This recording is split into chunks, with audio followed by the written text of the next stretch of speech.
आती है, लिख लिया करे, रिकॉर्ड कर लिया करे, काम में आई ये बातें। वीडियो देखो गूगल पर, ये मिलेंगी ही नहीं। तो तीर्थम सर्व गुणोपेतम त्रिषु लोकेश विश्रुतम।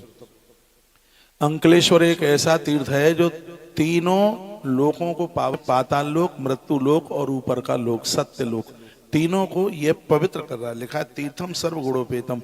तीर्थ के जितने गुण हैं वो सब अंकलेश्वर नाम के तीर्थ में हैं, वो विराजित हैं।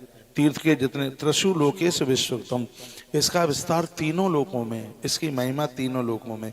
यत्र सिद्ध महारक्षा आराध्यत्म महेश्वरा, यहाँ एक राक्षस ने भगवान की आराधना करी। वो कौन सा राक्षस था वो भी सुन लीजिए। कस्मिच दश्य काले च भरद्वाजो महामुनि ससुताम प्रददो राजन मुदाम विश्रवशे नपा। एक समय पर महात्मा भरद्वाज ने अपनी बेटी का विवाह एक महात्मा के साथ कर दिया। मेरी भाषा आपके इस महात्मा का नाम था विश्वश्रवा, उस महात्मा का नाम था विश्वश्रवा। तो महात्मा भरद्वाज ने अपनी कन्या उनको दी। तो विश्वश्रवा की उस पत्नी से एक बेटा हुआ जिसका नाम है वैश्रवशे नपाह, उसका नाम है वैश्रवण। दूसरे शब्दों में जिसे कुबेर कहते हैं। महात्मा भरद्वाज नाना जी थे कुबेर जी के। कहा जाता है विश्वश्रवा का एक विवाह राक्षसों की बेटी से हुआ जिसका नाम था केससी, उसका वर्णन किया गया है केससी। वो केससी, उसका वर्णन किया गया है केससी। वो राक्षसों की बेटी थी केससी। इसने 3 संतानों को जन्म दिया। तीनों के नाम यहाँ वर्णन किए गए। पुत्रोथ रावणो जाता तस्या व्रत सत्तमा, कुंभकर्णो महारक्ष सत्तमा, कुंभकर्णो महारक्षो धर्मात्मा च विभीषण। एक ही श्लोक में तीनों का नाम आ गया। सुनिए, ज्येष्ठ है रावण, मध्य का है कुंभकर्ण और सबसे छोटा है विभीषण। तो कुंभकर्ण के 2 बेटे हुए, उसमें दोनों का वर्णन किया गया है। उन दोनों में से एक का नाम था कुंभ, और कुंभ के 2 बेटे हुए, उनमें से एक का नाम था अंकुर, एक का नाम था उसमें से अंकुर। कहा गया वाले साइड में खूब तफड़ियां मोबाइल चला रहे थे। ऐसा नहीं था कि उन्हें ना पता हो कि महाराज कुछ बोल रहा है। मैं भले 20 मिनट के लिए बोलूं, ये महात्म मैं आपको सुना रहा हूं, ये बड़ा काम का है। और ये महात्म ऐसा है जिनके बारे में लोगों को पता भी नहीं है। अंकलेश्वर में रहने वाले लोगों को नहीं पता होगा कि हमारे आप जहाँ रह रहे हैं उसकी इतनी बड़ी महिमा है, उसका इतना बड़ा महात्म है। तो ये तीर्थ इस तरीके से ये ऐसे प्रकट हुआ। तत्र तीर्थ नरस नात्वा शुचि प्रियतम मानस, कहते हैं। तो वर्णन किया गया है, यहाँ इतनी अद्भुत बात कही गई है, आनंद आ गया। इस तीर्थ में यदि कोई अष्टमी और चतुर्दशी के दिन, बहुत बड़ा एक स्वरूप है ये भृगु कच्छ, उसकी कथा अरेवा खंड में वर्णित की गई है कि ये भृगु कच्छ, ये तीर्थ कैसे प्रकट हुआ। सुन ले। अथा प्रवक्ष्यामि भृगु तीर्थस्तात्या विस्तरम यस्वस्त ब्राह्मणो घोनो मुच्यते शर्वपातके। ब्रह्म हत्या, गौ हत्या, भ्रूण हत्या जैसे महापातक समाप्त हो जाते हैं भृगु कच्छ भरुच में पाम रखने मात्र से। जैसे गया जी में चरण रख दो पितर तृप्त हो जाते हैं, यही महिमा इस भृगु कच्छ की है। ये भृगु के सामने जो कच्छ शब्द लगाए, ये कछुए से है, कच्छप से है ये। इसलिए पहली बार आपने देखा होगा कि नंदी के पास आपको कछुआ दिखाई दिया, उसका वर्णन किया गया है। महर्षि मार्कंडेय कहते हैं, युधिष्ठिर, गौ हत्यारा ब्रह्म हत्यारा जैसा व्यक्ति भी इस स्थान पर पहुंच करके पाप से मुक्त हो जाता है। युधिष्ठिर ने कहा, गुरुजी भृगु कच्छे सब विपेंद्रो निवसंत केन हेतना। गुरुजी इस स्थान का नाम भृगु कच्छ कैसे हुआ, इसके बारे में मेरी इच्छा आप सुनाइएगा।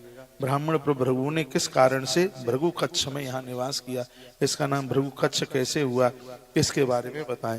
तो महर्षि मार्कंडेय कहते हैं कि तुमने जो पूछा है उसका मैं उत्तर देता हूँ। भृगु ब्रह्मा जी के 6वें मानस पुत्र हैं, ऐसा वर्णन किया गया। षष्ठस्तु ब्रह्मणः पुत्रे मानसो भृगु सत्तमा। ब्रह्मा जी के ये 6वें पुत्र हैं। इन्होंने से समृद्ध क्षेत्र में बहुत बड़ा तप किया। मुनिवर भृगु ने यहाँ दिव्य सहस्र वर्ष तक, हजारों वर्षों तक उन्होंने तपस्या करी। तपस्या के समय उन्होंने आहार वगैरह सब छोड़ दिया। वो 6 महीने के बाद कुसा के ऊपर जो एक बूंद पानी की टपकती है, 6 महीने के बाद बस उतना ही लेते थे और हजारों साल निकाल दिया। महात्माओं ने इस धरती के लिए बहुत कुछ किया है। इसमें वर्णन है, इसमें कहा गया है कि 6 महीने के बाद जल बिंदु कुशाग्रेण मासे पिविक्ष संवत्सरम सागर तिष्ठते च वरानने।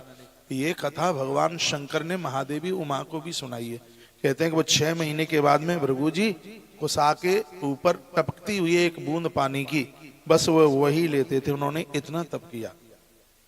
तो एक बार मैया भगवती जगदम्बा और महादेव वहां से निकले।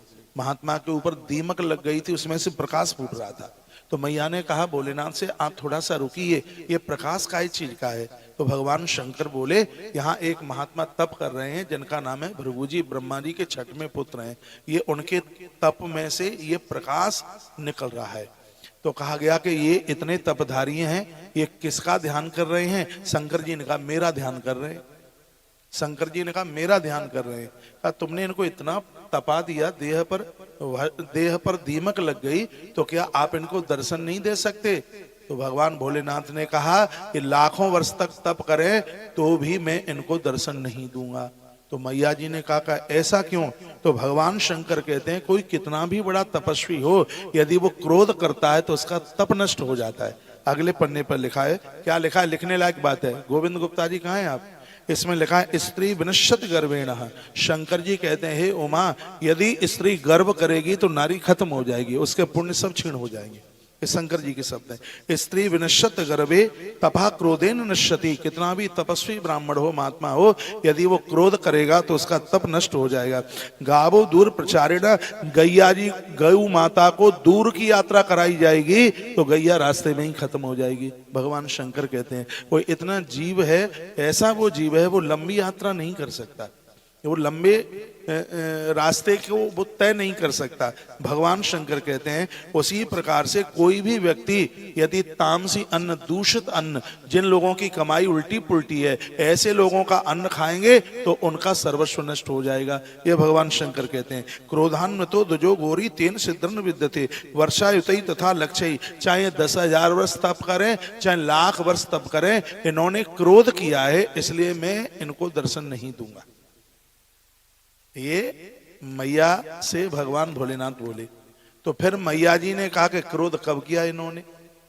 अब उन्होंने कहा कि क्रोध कब किया? तो वर्णन किया गया है कि ये तप में बैठे हुए थे, वहां पर एक सांड आ गया और उन्होंने इनको उठा करके नदी में फेंक दिया। नर्मदा मैया में उठाया, ये रास्ते में बैठे हुए थे, वो निकलने की जगह थी, तो उस नंदी ने इनको सींग पर उठा करके फेंक दिया। तो ये बलिष्ठ तो थे, तपस्वी तो बलवान होता है, इन्होंने उस सांड का पीछा किया। सांड भागता हुआ गया, हर जगह गया, इन्होंने उसका पीछा नहीं छोड़ा, उस सांड का पीछा नहीं छोड़ा। सांड भागता गया। पशुपत्ते वदश्यामी दंड घाते नमस्तके। इन्होंने उसके माथे के ऊपर दंड का प्रहार किया, लाठी मारी।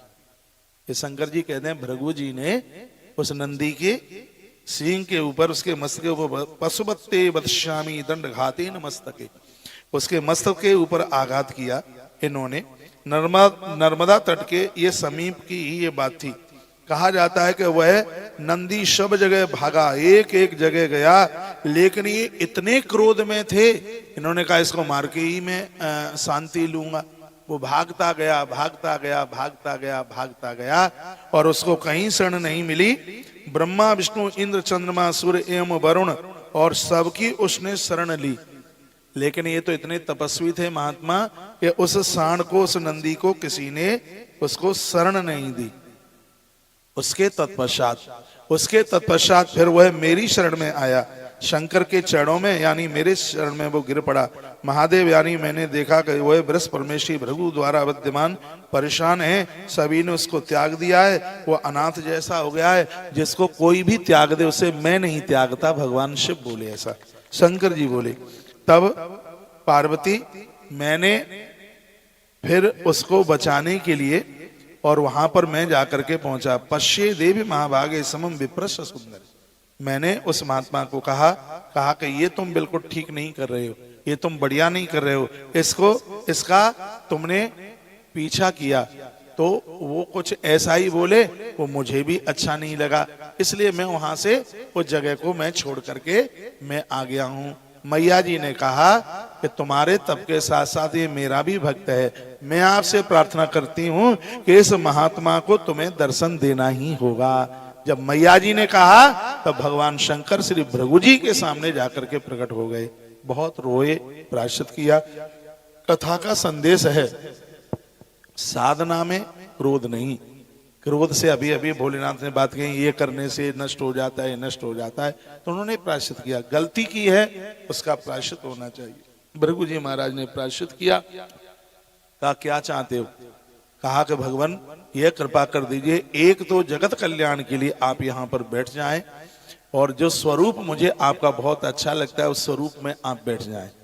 तो भोलेनाथ ने कहा तुम्हें मेरा कौन सा स्वरूप अच्छा लगता है? कहा जिस समय तुमने विष पिया जगत कल्याण के लिए, तुम्हारा नील कंठ हो गया, नीला तुम्हारा कंठ हो गया, आप उसी स्वरूप से यहाँ बैठ जाइए। नर्मदा के किनारे आज भी भगवान नीलकंठेश्वर के नाम से आज भी वहां पर बैठे हैं। बहुत अद्भुत स्थान है, बिल्कुल मां नर्मदा जी का किनारा है। कहा प्रभु एक दूसरा वरदान मुझे और आप दे दीजिएगा। कहा क्या? ये पूरा क्षेत्र मेरे नाम से जाना जाए।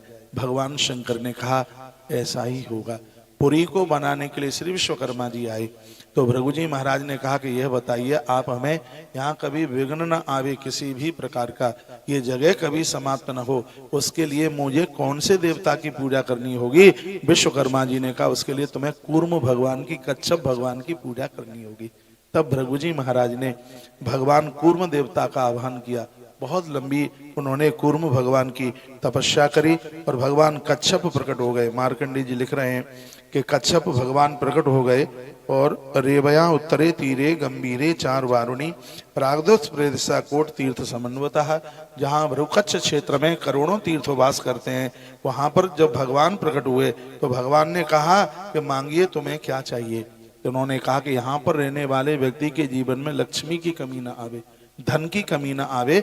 भगवान यह है आप कृपा कर दें और आप हमें बताएं कि यहाँ पर किस प्रकार से निर्माण किया जावे, यहाँ पर बसा हुआ व्यक्ति स्थान छोड़ करके न जाए। तो कहा अचलम सुस्थलम ताता न भी कार्यासलोचने एतस्वत्तास्वम वाक्यम कच्छ पश्चा मुखाक्षतम।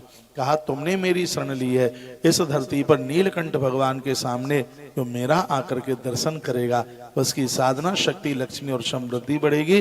और उन्होंने ये कहा मैं सब कुछ दे दूंगा, तुम्हारे साथ में यह तीर्थ मेरे नाम से भी जुड़ेगा। इसलिए दो नाम से तीर्थ पूरा होता है। कूर्म भगवान को कच्छप कहते हैं, उनका नाम लिया गया। इसका पूरा नाम है भृगु कच्छप, लेकिन उसको भृगु कच्छ के नाम से जानते हैं। तो महात्मा और भगवान दोनों से ये स्थान जुड़ा हुआ है। भृगु जी महाराज की तपस्थली है तो नाम भृगु है, और भगवान कच्छप आज भी वहां पर विराजित हैं, इसलिए इस तीर्थ का नाम है भृगु कच्छ। बड़ा अद्भुत है। आज के समय में जिसे भर्ज को नाम से जाना जाता है, ये सगरी कथा इस ग्रंथ में रेवा खंड में लिखी है, वह हमने आपको सुना दी। जो नीलकंठ महादेव का दर्शन करते हैं, भृगु कच्छ क्षेत्र में आते हैं, उनके पास धन की कमी नहीं आती, उनके बच्चों की खूब तरक्की होती है, आनंद होता है। तो ऐसी कथा हमने आपको सुनाई। अब आप प्रसाद ले लेंगे और हम यहाँ से करेंगे प्रस्थान। एक बार मुस्कुरा के बताइए हर हर महादेव। ये महात्म्य समझ में आ